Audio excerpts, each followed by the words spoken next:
Queridos, vamos abrir as nossas Bíblias na carta que o apóstolo Paulo escreveu aos Efésios, no capítulo 4. Hoje nós vamos ler os dois últimos versos desse capítulo, versículo 31 e versículo 32. Efésios 4, verso 31 e 32.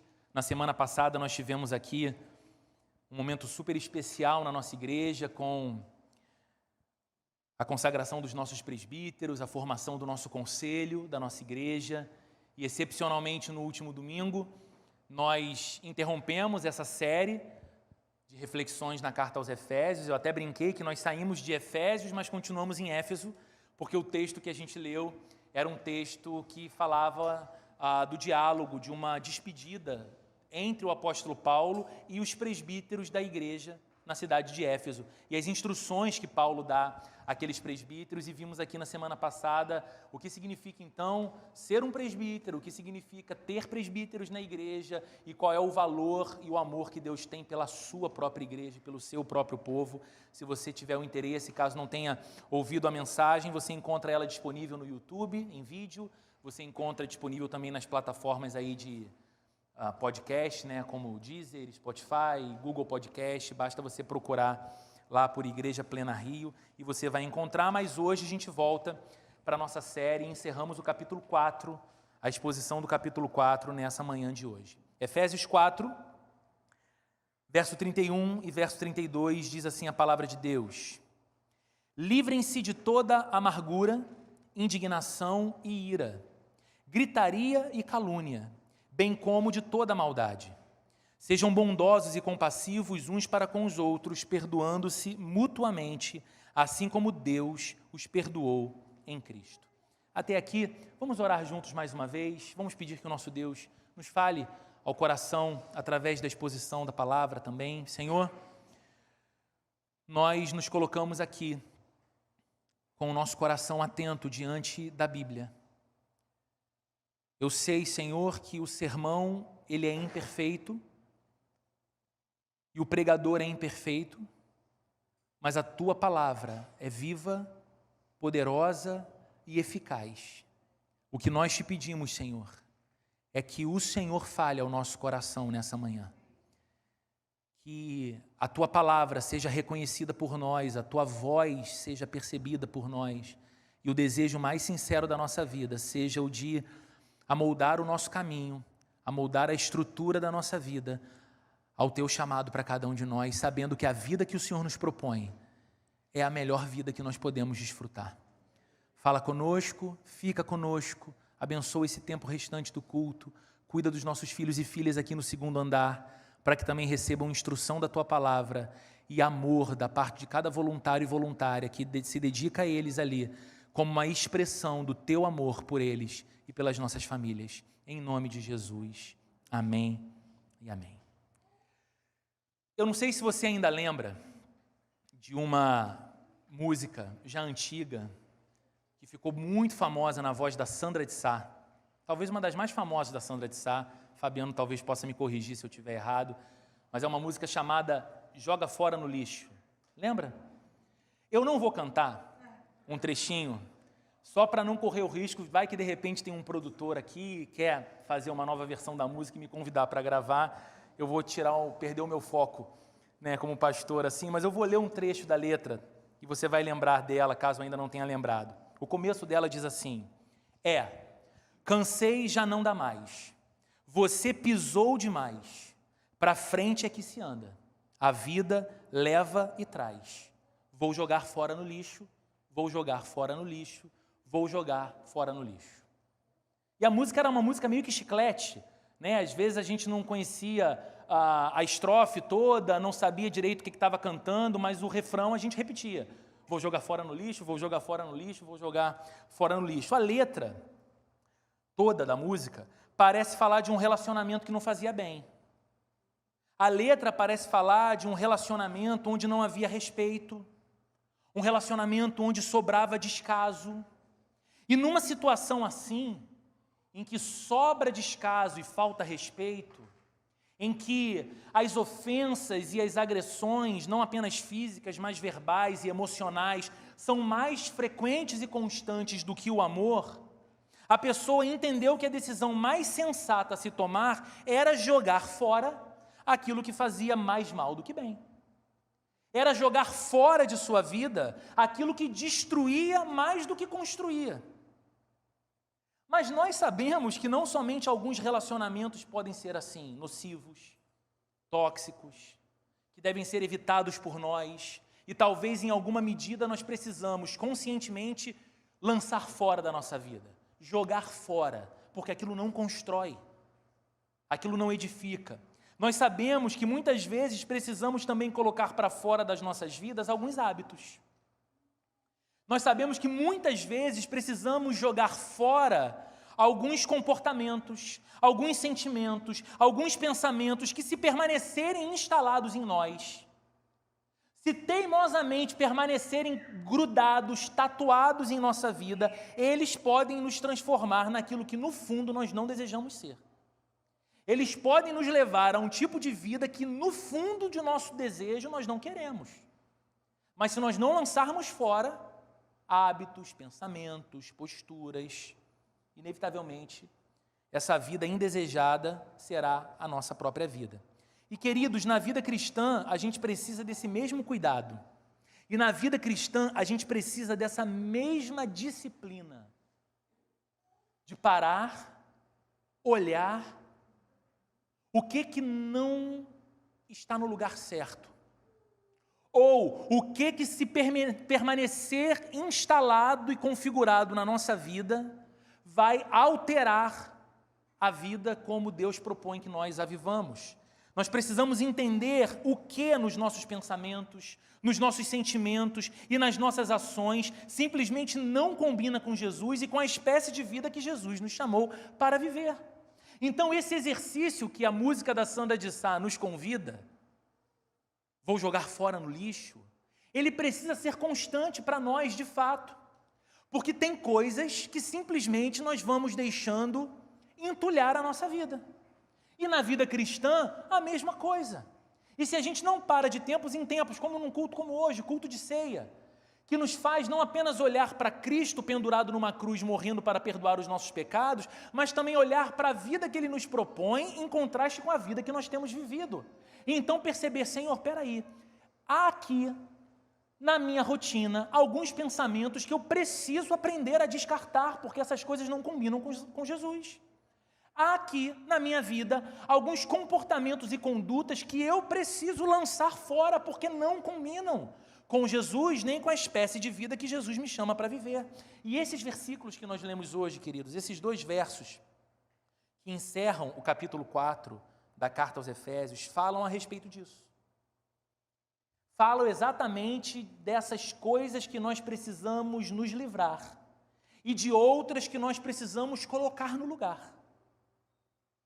Mais do que isso, esse texto reforça que nós precisamos desenvolver, como vemos falando aqui, como temos falado aqui nas últimas semanas, uma fé fora da caixa. Ou seja, aquilo que nós cremos precisa moldar a maneira como a gente vive. Que cristianismo não é apenas uma coisa que faz sentido na minha mente, embora também faça.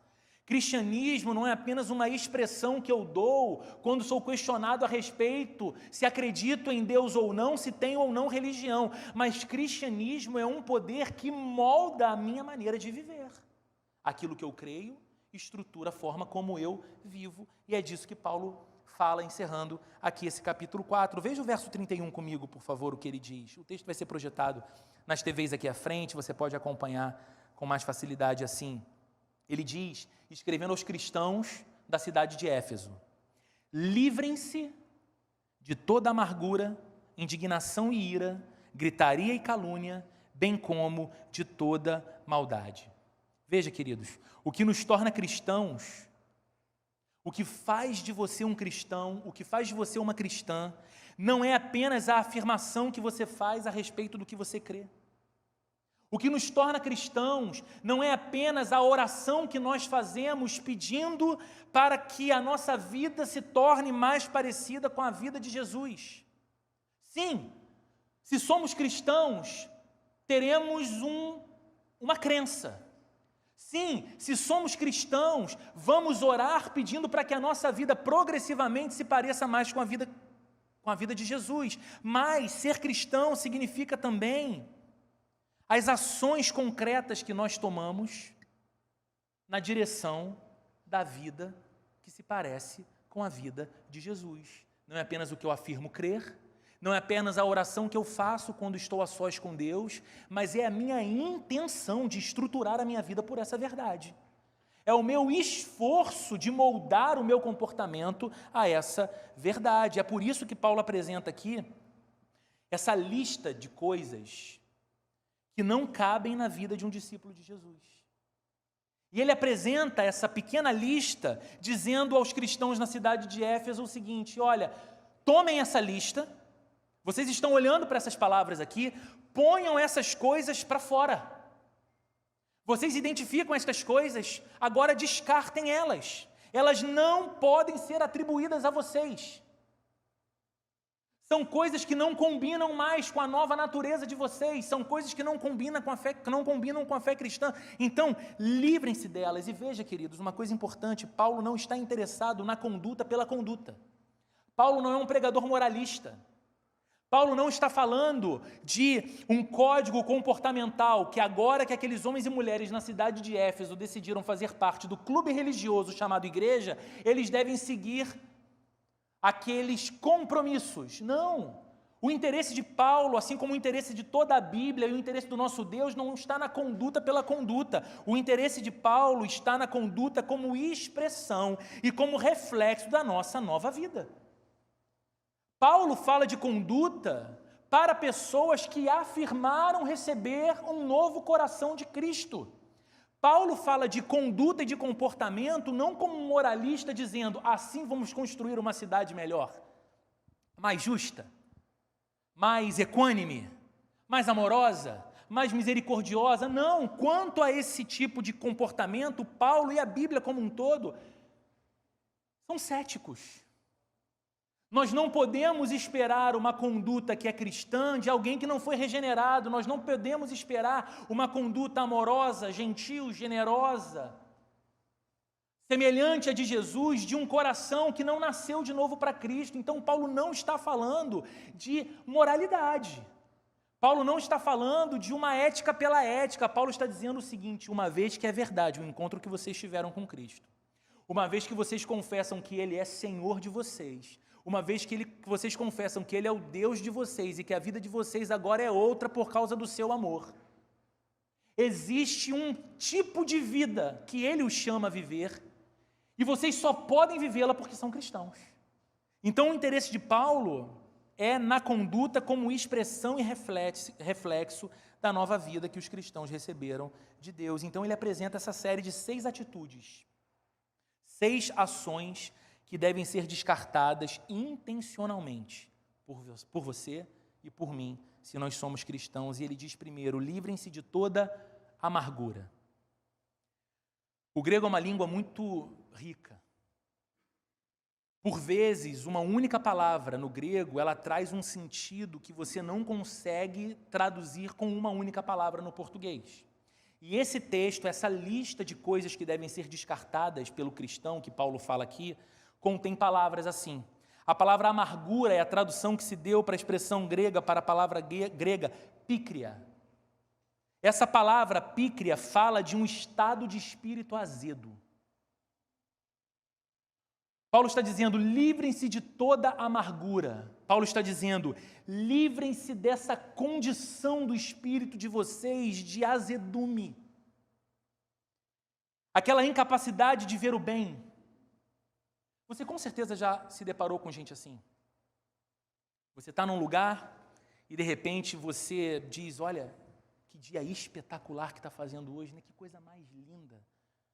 E a pessoa olha para o mesmo lugar que você olhou, para o mesmo céu que você olhou, vira para você e diz: mas está um calor dos infernos.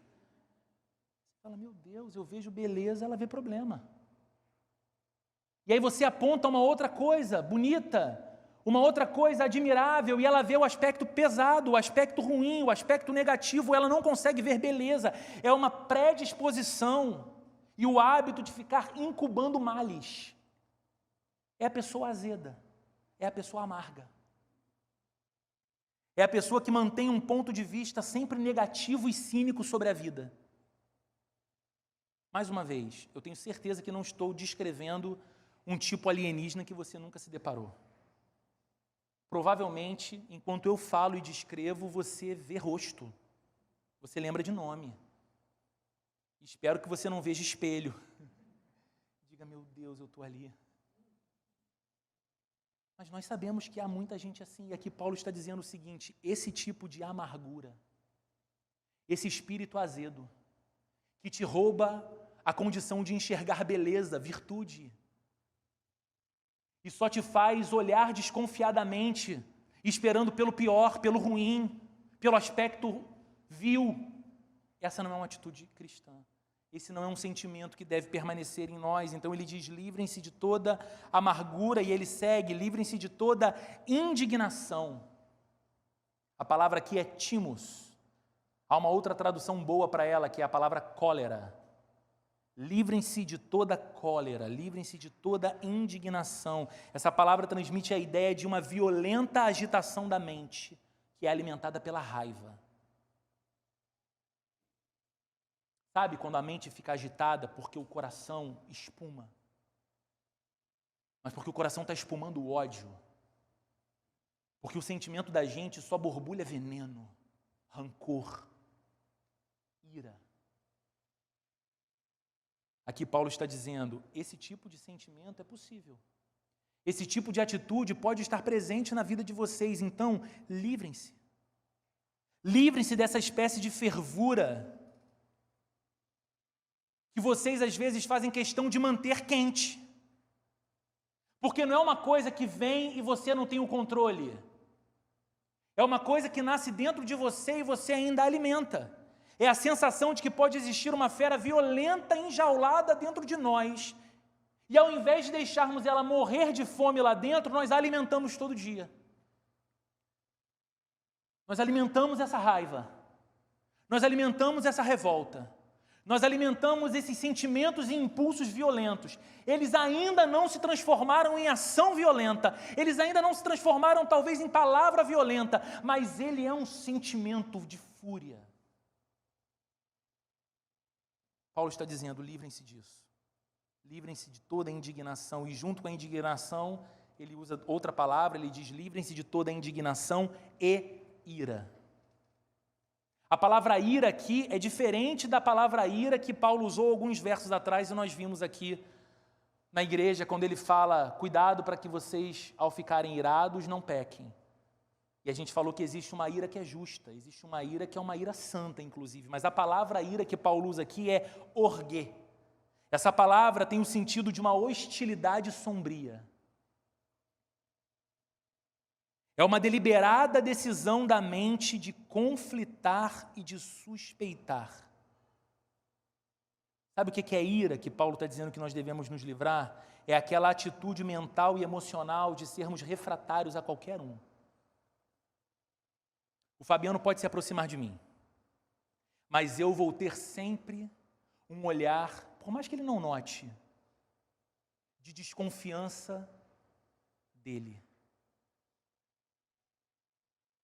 Porque eu vou sempre esperar o pior dele, o mal dele.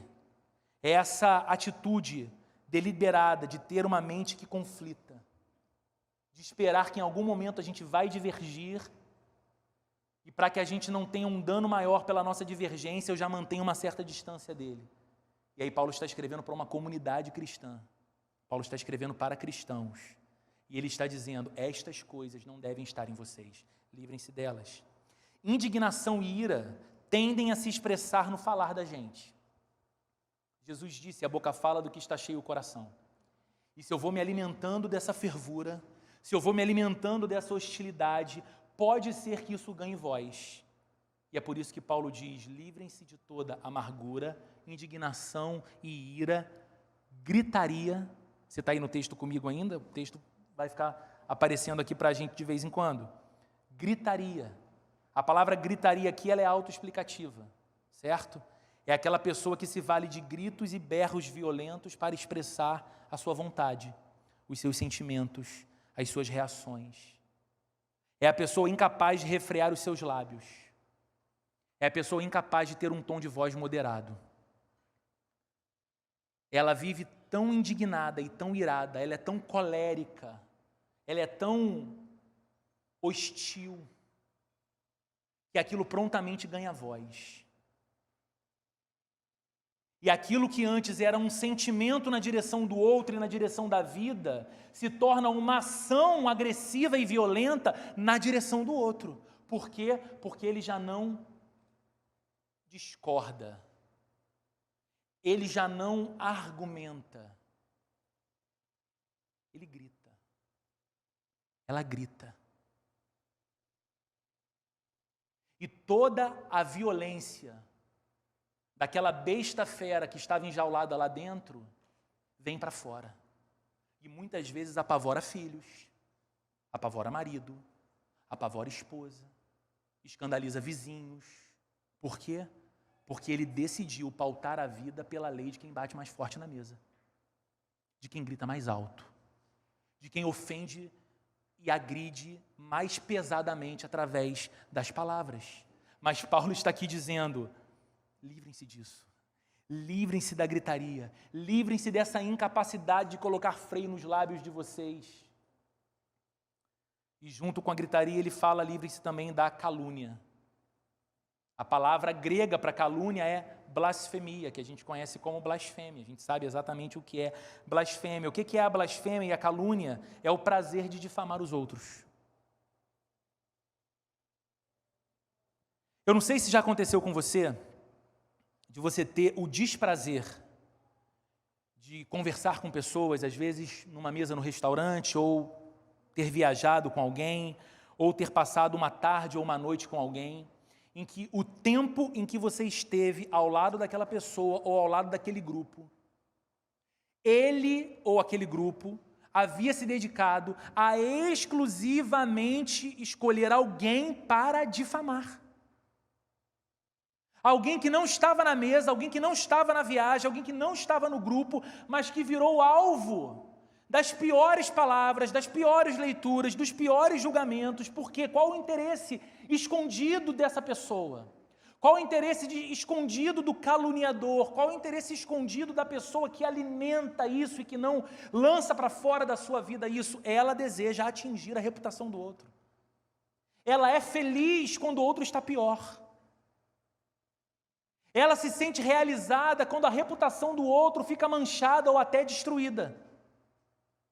Porque ela, no fundo, não é uma pessoa promotora do bem de ninguém. Ela gosta de ver o circo pegando fogo. E ela gosta de espalhar a maledicência.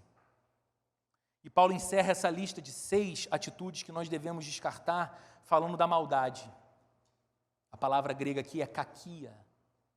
Maldade é tramar o mal e não apenas desejar o mal. O caluniador difama. E ele lá dentro deseja que a reputação do outro caia. Lá dentro talvez ele deseja que o outro caminhe de mal a pior, que o outro perca boas oportunidades. Mas essa calúnia pode crescer e dar lugar à maldade, que não é apenas desejar o mal, mas tramá-lo. É uma espécie de malignidade manifesta na forma de viver. Gente querida, você percebe? A gente está falando da Bíblia aqui. Você percebe que a Bíblia não se presta a simplesmente ficar nos dando assunto para que a gente fique debatendo, pois bem, a criação lá de Gênesis, foram 7 dias literais ou foram eras?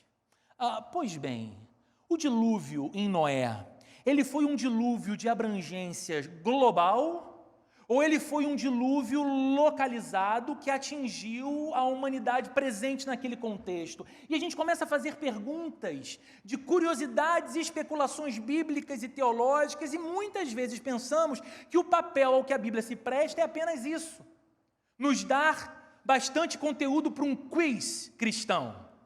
E a gente vai jogar o show do cristão e a gente vai responder as respostas mais certas possíveis. Queridos, a Bíblia está falando aqui de coisas absolutamente práticas e muitas vezes incômodas a nós, sabe por quê? Porque a gente se vê nesse negócio aqui. muitas vezes é a vida da gente que entrou numa estação de azedume. E a gente já não vê beleza de céu azul, de um sol brilhante, de uma natureza exuberante, a gente só vê o calor, a gente só vê o trânsito, a gente só espera o pior do outro. Nós nos tornamos aqueles que o salmista no Salmo 1 diz que nós não deveríamos sequer assentar na roda, nós nos tornamos os escarnecedores, não apenas de Deus, mas do próximo. Nós difamamos, nós não temos nenhuma predisposição de apoiar, de socorrer, de ajudar, de corrigir em amor, mas nós somos os primeiros a tecer os piores juízos. E aqui está a Bíblia dizendo para você e para mim nos importarmos menos sobre como se deu o dilúvio nos dias de Noé, ou quantos dias se deu a criação de Deus, se foram dias literais ou se foram eras, ou onde se encontram os dinossauros no relato das Escrituras, e nós colocarmos a Bíblia em prática no nosso viver, livrando-nos das coisas que, se nós não decidirmos intencionalmente jogar para o lado de fora, elas vão ficar coladas em nós e nos transformarão em pessoas que terão uma vida completamente diferente da vida que Jesus nos chamou para viver. Sobre todas essas coisas terríveis, Paulo está dizendo: livrem-se. Livrem-se, pois elas são uma completa negação de tudo que um cristão afirma ser. E uma vez que a gente se livra dessas coisas, o que a gente tem que fazer? Nós precisamos dar as boas-vindas às qualidades que caracterizam o comportamento de Jesus, nosso Senhor. A gente se livra daquilo que não combina com Jesus. E a gente precisa dar as boas-vindas para aquelas qualidades que se parecem com a vida de Jesus na vida da gente. E, aliás, queridos, a única maneira de se livrar dos hábitos da antiga vida... Você lembra, você que tem acompanhado essa série, vê que Paulo o tempo todo está dizendo aos cristãos da cidade de Éfeso que eles não são mais os gentios que eram antes. Que eles não são mais os pagãos que eram antes. Que eles não são mais os idólatras que eram antes, mas agora eles eram povo de Deus, discípulos de Jesus, amados pelo Senhor, membros da igreja de Cristo. E a única maneira de nós abandonarmos, nos vermos livres dos hábitos da antiga vida, quando Cristo não reinava em nós, é através daquilo que Thomas Chalmers chamava de o poder expulsivo de um novo amor. Eu vou tentar explicar isso para você, porque essa expressão ela é poderosa. Esse teólogo do passado dizia o seguinte: o que muda a vida, o que nos faz conseguir transformar os hábitos que não cabem na vida cristã por novos hábitos cristãos, não é, de novo repetindo, moralidade. Não é, de novo, você imprimindo e colando no seu espelho a lista das coisas que não devo fazer e a lista de coisas que devo fazer. É algo mais profundo do que isso. Nós mudamos de vida e nós mudamos de hábitos quando nós experimentamos o poder expulsivo de um novo amor. O que é isso, Roberto? É quando eu me deparo com a realidade do amor de Deus por mim e do meu amor por Ele. E esse novo amor que antes não habitava em mim, mas agora habita. E essa relação que antes não existia, mas agora é real e completamente vital para mim, se torna o poder suficiente para expulsar de mim tudo aquilo que não combina com Ele. E trazer como algo que eu desejo para a minha vida, tudo aquilo que combina com Ele. Por quê? Porque eu o amo, porque eu o quero, porque eu anelo por Ele, porque eu desejo Ele. Então, queridos, não é um trabalho de começar a tirar da minha vida aquelas coisas mortas e tristes e pagãs e pouco cristãs, mas é simplesmente ver que na minha vida começa a florescer uma nova afeição por Deus. E essa afeição por Deus tem o poder de expulsar de mim tudo aquilo que não combina com Ele. E é exatamente isso, queridos, que o Evangelho tem o poder de fazer. O que o Evangelho faz na vida de um cristão é isso. Converse com qualquer cristão, desde um novo convertido até o cristão mais experiente, e pergunte para ele se a vida dele é hoje exatamente como era antes do encontro com Cristo. A resposta dele será não. Faça uma entrevista com ele. Pergunte para ele: ok, agora que a sua vida não é mais a mesma, me diga, o que foi que você fez Quais foram as ações contundentes que você tomou para que a sua vida se transformasse daquilo para isso que ela é hoje? E ele inevitavelmente terá que dizer: amigo, eu posso me lembrar de uma ou outra coisa, mas eu preciso dizer a você que as transformações que se deram na minha vida, elas foram operadas por Deus, de dentro para fora. E quando eu me dei conta, o meu coração desejava as coisas que Deus deseja. Quando eu me dei conta, os meus pés começaram a se desviar daquilo que teria o perigo de arruinar a minha caminhada com Deus. Mas por quê? Porque eu fui atento demais? Não, porque Deus é bom demais. Qualquer um vai dizer isso, é o poder do Evangelho. E é por isso então que Paulo pode dizer as palavras do verso 32. Veja o texto comigo. Tem coisas que você se livra, mas tem coisas que você se torna. E ele diz no verso 32, sejam bondosos e compassivos, uns para com os outros, perdoando-se mutuamente, assim como Deus os perdoou em Cristo. Sejam. A palavra aqui traz a ideia de tornar-se. Tornem-se. Paulo está sugerindo um processo de cultivo. Queridos, em outras palavras, manifestar essas marcas cristãs, que ele agora diz no verso 32, não é algo que acontece automaticamente. Ok? Também não é algo pelo qual basta-nos apenas orar. Senhor, eu oro para que o Senhor me ajude a ser bondoso. Senhor, eu oro aqui para que o Senhor me dê compaixão. Senhor, eu oro para que o Senhor me ajude a perdoar. Claro que a oração é importante, mas não basta só orar. Paulo está dizendo, tornem-se isso. Pratiquem isso. O que ele está pedindo de nós interesse. Ele está pedindo de nós dedicação de tempo, dedicação de atenção. Sejam, tornem-se, qual é a primeira palavra que ele usa? Bondosos. Sejam bondosos. Querido, ser bondoso é o oposto de ser amargo. Se a postura da pessoa amarga em nada parece com a postura de Jesus, e se quando você olha para Jesus, da manjedoura à cruz, você não consegue ver nele sombra de amargura, você consegue ver em Jesus expressão de bondade o tempo inteiro. Não é isso que vemos em Jesus quando lemos os evangelhos? Não é isso que você recebe de Jesus quando ora? Que Ele é bom. Que você é incapaz de questionar a bondade dEle, porque o amor dEle já deu provas mais do que suficientes da bondade dEle para com a sua vida. Você já parou para se perguntar por que uma das frases que mais se repete em toda a Bíblia é: o Senhor é bom?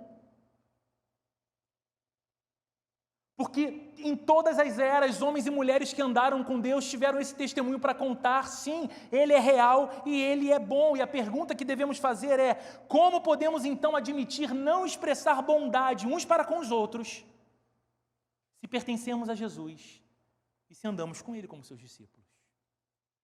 Como, olhando para Ele, veremos sempre toda a imensidão de sua bondade, mas não seremos bondosos uns para com os outros?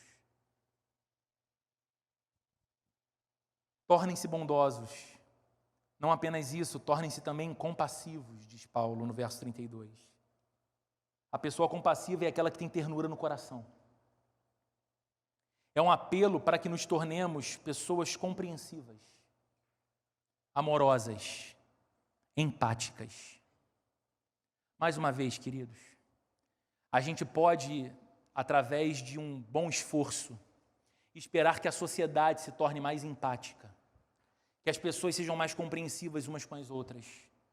Mas a Bíblia está aqui falando para os cristãos, porque em última instância entende-se que apenas aqueles que nasceram de novo em Cristo podem de fato expressar essa compaixão em vida. É aquela capacidade de calçar o sapato do outro. Como isso é difícil em dias de tanto individualismo, gente. Se colocar no lugar do outro. Tentar pensar nas categorias que o outro pensa. Tentar ver-se no lugar que ele está, vivendo o que ele está vivendo, que não é o que você está vivendo, para então tecer algum tipo de percepção ou comentário. E eu te pergunto, não foi exatamente essa a atitude de Jesus com a gente? Se colocar no lugar? A compaixão de Jesus não foi vir e assumir o nosso lugar? Diz a Bíblia, aquele que não conheceu o pecado, Deus o fez pecado por nós, para que nele fôssemos feitos justiça de Deus. O que Jesus fez, o que Jesus é, senão compassivo. Cultivar a compaixão, queridos, que não tem nada a ver com ter pena, significa que você não chegou à triste conclusão de que a vida é dura e terrível, que é cada um por si, e que você viverá para si mesmo, e que está decidido a não dedicar nem tempo nem energia com os outros e os seus problemas. Ouça, é fácil viver assim, você se blinda. Você vai se ferir menos. Você certamente vai gastar menos energia. Por quê? Porque você se tornou alguma coisa extremamente ensimesmada, cuidando apenas do que é seu próprio, focado em si mesmo, porque você chegou à constatação de que a vida é dura e é difícil mesmo, e é dura e difícil para todo mundo, então que cada um vive os seus próprios problemas. Ser compassivo não é isso. Cultivar a compaixão é tornar-se misericordioso como Jesus, de modo que você passa a se interessar pelos outros. Torna-se capaz de sentir o que eles sentem. E ama ao ponto de se envolver. Você pode até dizer que é cristão, mas ser discípulo do Cristo, que provou sua compaixão, amando, se envolvendo e se importando, requer de você e de mim que façamos o mesmo. O texto segue, eu já vou encerrar com a ajuda de Deus. Perdoando-se mutuamente. Parecia que não podia ficar mais difícil. E ficou. C.S. Lewis dizia que o perdão é um tema admirável. Até termos alguém para quem perdoar. O perdão é um tema lindo. Até o nosso coração ser desafiado a ter que perdoar. Alguém que nos fez mal. Alguém que pecou contra nós. Perdão é difícil porque envolve a quebra do nosso orgulho. Perdão é difícil porque envolve a quebra de qualquer sentimento nosso de justiça própria. Você abre mão. Você sabe que teu orgulho não vai te levar a um bom lugar. Você sabe que alimentar aquela revolta é como tomar um copo de veneno todos os dias esperando que o outro é que morra. Então você decide pelo perdão, mas ele não é fácil. É difícil. E qual é a medida que nós devemos ter para perdoar? Qual parâmetro nós podemos usar para o perdão? Porque Paulo diz apenas isso, perdoem-se mutuamente. Não, ele dá exatamente a razão do porquê nós temos que perdoar. Ele diz, perdoem-se mutuamente, assim como Deus os perdoou em Cristo. Nós devemos perdoar assim, queridos, porque foi dessa maneira graciosa que Deus nos perdoou. Nós devemos estar prontos para ter um coração gracioso que perdoa. Porque pronto e gracioso estava o coração do nosso Deus ao nos oferecer em Cristo o perdão dos nossos pecados. Notem que Paulo não diz, perdoem uns aos outros, porque assim Deus vai perdoar vocês. Ele não diz isso. Que à medida com que vocês perdoarem, vocês serão perdoados por Deus. Eu sei que tem pessoas que adoram repetir essa frase, mas a Bíblia não diz isso. Paulo está dizendo, perdoem, porque foi assim que Deus os perdoou em Cristo. Ele diz que nós fomos perdoados, que isso já aconteceu. Que isso já é uma garantia. E, queridos, isso é muito importante. Porque as únicas pessoas que podem efetivamente cultivar uma vida de perdão são aquelas que sabem que Deus as perdoou. E com que medida Deus fez isso? É admirável quando você olha para a sociedade e percebe que pessoas decidem, talvez até pelo bem de sua própria saúde emocional, decidem perdoar alguém ou alguns que lhes fizeram um grande mal, que lhes impuseram um grande dano. A gente olha e fala, poxa, isso é admirável. Mas surpreende, porque efetivamente as únicas pessoas que podem expressar o perdão nessa abrangência são aquelas que sabem que foram por Deus perdoadas. Porque elas se perguntam: como posso eu, que recebi tamanha misericórdia de Deus ao ser perdoado dos meus pecados, perdoada dos meus pecados, olhar para o meu próximo, que peca contra mim, que erra contra mim, e ter uma indisposição do meu coração de lhe oferecer perdão? Você sabe que seus pecados foram perdoados? Um dos melhores testes para você ter a certeza de que os seus pecados foram perdoados é se você está perdoando quem peca contra você. Um dos melhores testes para você ter a certeza de que teus pecados estão perdoados é a sua capacidade de não impor uma negação ao perdão a quem quer que seja. Concluindo, queridos, veja como que o cristianismo, que para muitos não é mais do que uma filosofia admirável, ou então um código ético muito respeitável, como que o cristianismo é, na verdade, um poder capaz de revolucionar a vida e o mundo. Porque enquanto a sociedade vê a sua amargura crescendo, enquanto a sociedade em que nós vivemos vê a sua indiferença crescendo, a violência crescendo, os conflitos crescendo, os cristãos são chamados por Deus para uma outra vida. Uma vida que se tornou possível pela obra que Jesus realizou. Enquanto nós vivemos num mundo e numa sociedade que prega a tolerância, enquanto pessoas são assassinadas na orla da Barra da Tijuca a pauladas, enquanto vivemos numa sociedade que prega respeito e diálogo, e um torcedor torcendo para o seu time na porta do seu estádio é assassinado com um tiro a queima-roupa, enquanto nós vivemos numa sociedade que diz basta a violência, e um homem assassinado na entrada do seu próprio condomínio porque o seu vizinho achava que ele era um bandido. Enquanto a sociedade só vê crescer a amargura, a indiferença, a violência, você e eu, se somos cristãos, fomos chamados por Cristo para uma outra vida. E essa outra vida é possível. Uma vida livre de amargura, livre da ira, livre da gritaria, livre da maldade. Uma ira onde a gente manifesta a bondade que vemos em Cristo, a compaixão que vemos em Cristo, o coração perdoador que vemos em Cristo. É possível, por Ele mesmo, na vida da gente. Essa vida está se manifestando em você? Talvez a resposta para essa pergunta não te agrade, mas seja intencional hoje então. E peça a Deus para que te deixe sentir esse poder expulsivo de um amor renovado por Jesus. Talvez você tenha que chegar à brilhante constatação hoje, dura constatação hoje, de que talvez essas coisas não estejam tão presentes na sua vida.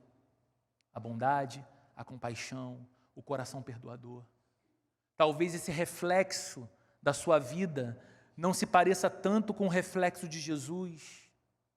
Não porque você nunca teve um encontro com Cristo, não porque você nunca foi um crente.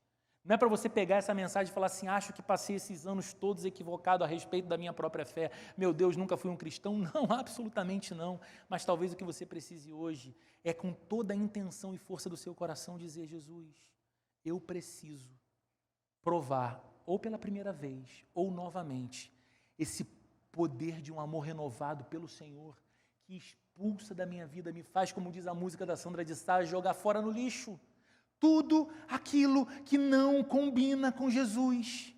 E com a ajuda do Espírito Santo, ver crescer na minha vida as marcas, as qualidades e as características que eu vejo nele, que eu admiro nele, que me fazem louvar a ele. E então, ele, por bondade e graça, por esse amor forte que coloca dentro do meu coração, me faça viver e expressar essas marcas e essas qualidades também. Vamos orar, queridos, juntos. Senhor, obrigado pela Tua palavra mais uma vez, Senhor. Obrigado porque nunca teremos condições de dizer, eu passo tempo diante da Bíblia, eu passo tempo num culto, mas é como se as coisas das quais a Bíblia trata nada tivessem a ver com a minha vida cotidiana. Senhor, o Senhor está tão interessado na vida da gente.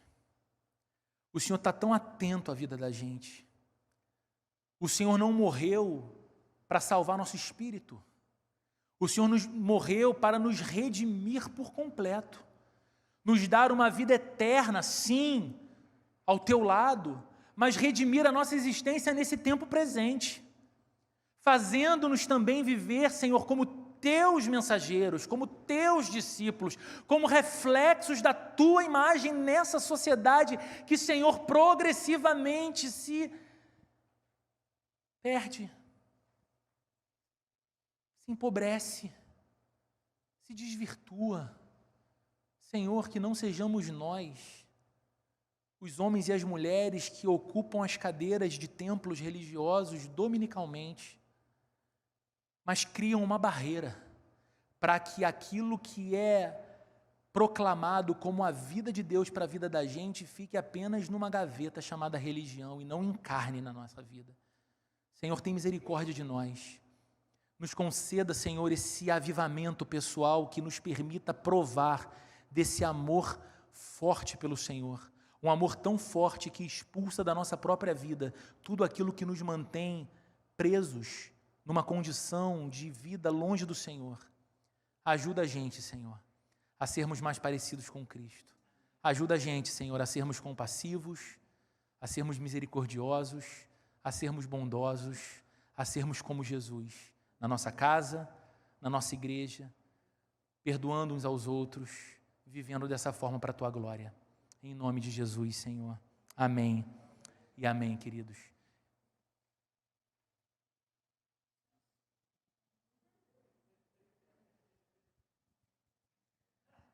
Você já falou amém?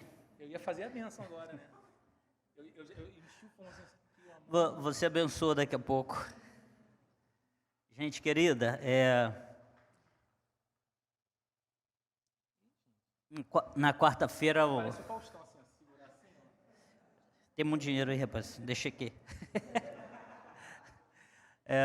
Na última quarta-feira, o Roberto completou mais um ano de vida, né? E a gente só não fez festa hoje, porque a gente ficou com medo do pessoal que está nos visitando, ter vindo aqui domingo passado, tinha festa, hoje festa de novo. Acho que todo domingo tem igual. Fala, essa igreja tem festa todo domingo, né? Então, mas essa é uma alegria grande da gente poder celebrar juntos aqui mais um ano da sua vida, tão preciosa para nós. Eu queria ler um texto, está no livro de Josué, no capítulo 1, né?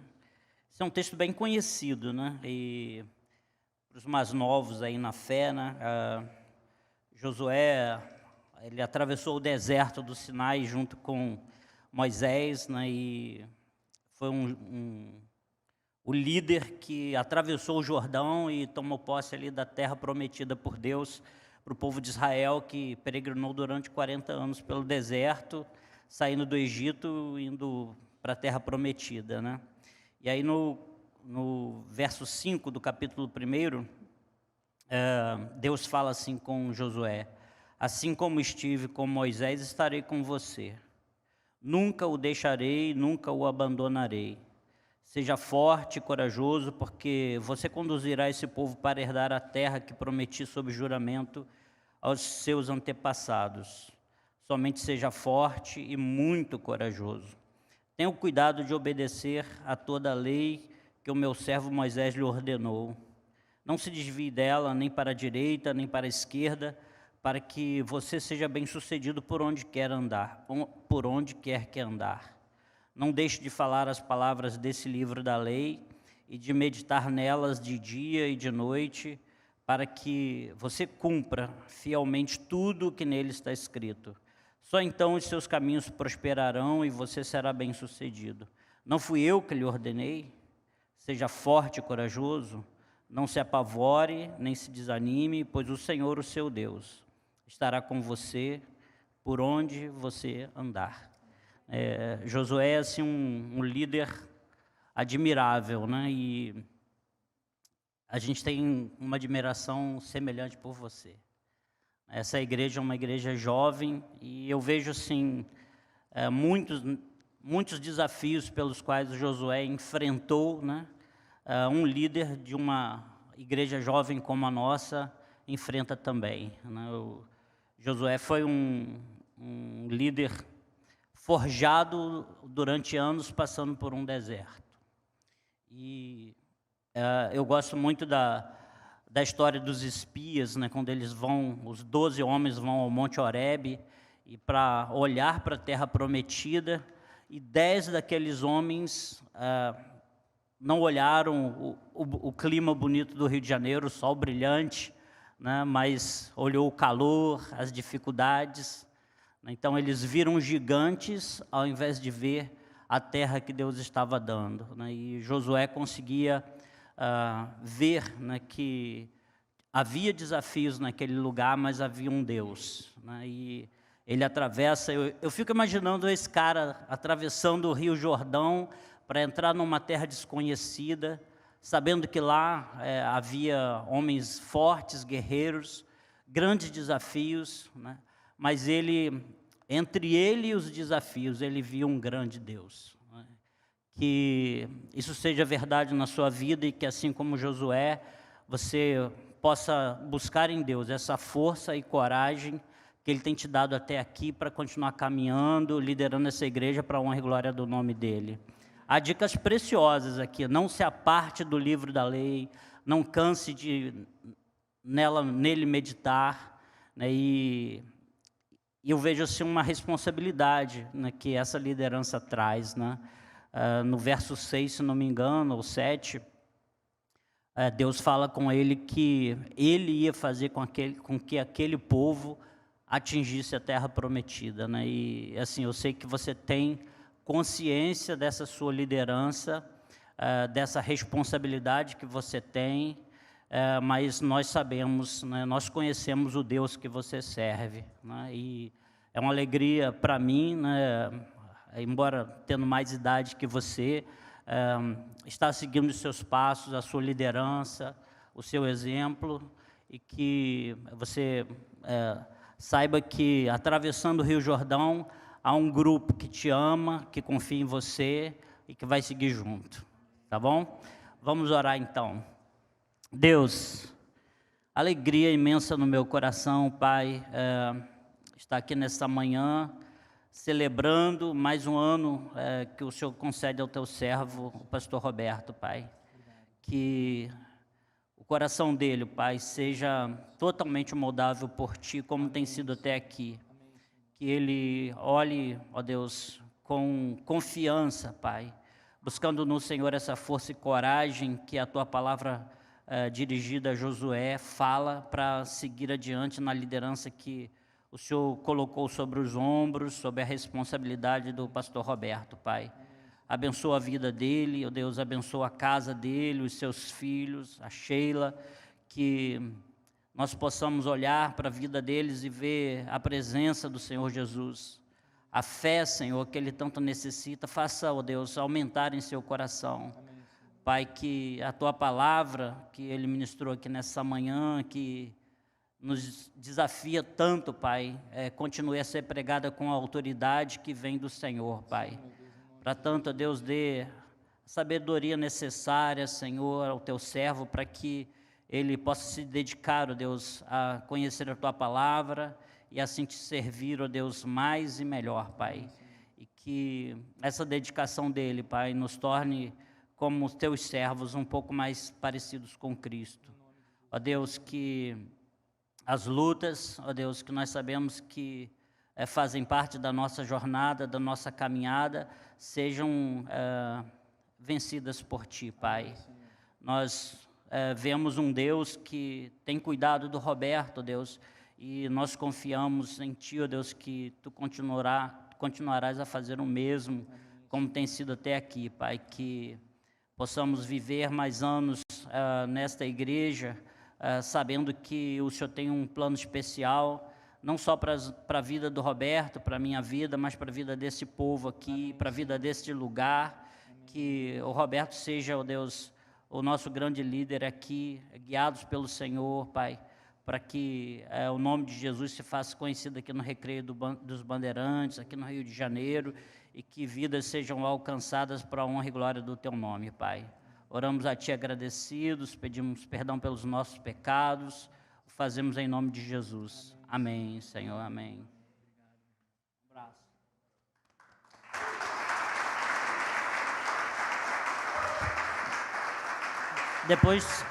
Depois vocês deem um abraço nele, ele tem um abração de urso, assim, um negócio bem gostoso, apertado. Então vocês deem um abraço nele lá fora. Obrigado. Ó, uma lembrancinha aqui. Eu já ia perguntar se era para mim mesmo, você só trouxe a feira junto, né? Trouxe, chegou, botou aí, vai sentar, vai levar de volta, não era para mim. Tem um cartão aqui também. Quem não assinou, depois se quiser assinar, pode procurar o Roberto aí, deixar o seu autógrafo. Tá bom? Deus abençoe. Obrigado, Ju. Irmãos, obrigado. Vamos ficar de pé? Obrigado pelo carinho. Eu abro daqui a pouquinho os presentes, senão a gente avança muito no horário. É muito bom estar no meio de todos vocês e é muito bom celebrar a Deus, o presente, as dádivas de Deus como igreja juntos. É uma alegria enorme, muito grande. Vamos orar então. Quero lembrar você que lá fora a gente tem o nosso bistrô, então não vai com muita pressa não. Está com fome? Come ali um pouquinho, fica mais um pouquinho, vai ser bom, tá bom? Senhor querido, obrigado por essa manhã especial. Obrigado, Senhor, pela dádiva da vida, Senhor. Obrigado pela Tua misericórdia, pela Tua bondosa mão sobre a vida de todos nós. Agora que o amor de Deus, a graça de nosso Senhor e Salvador Jesus Cristo, a comunhão e a consolação do Espírito Santo esteja presente com a vida de cada pessoa preciosa que o Senhor trouxe a esse lugar nessa manhã, bem como aquelas que acompanham a transmissão online desse culto. E que seja assim hoje, mas que seja assim no início dessa nova semana e que seja assim para todos sempre, Senhor. Em nome de Jesus. Amém e amém.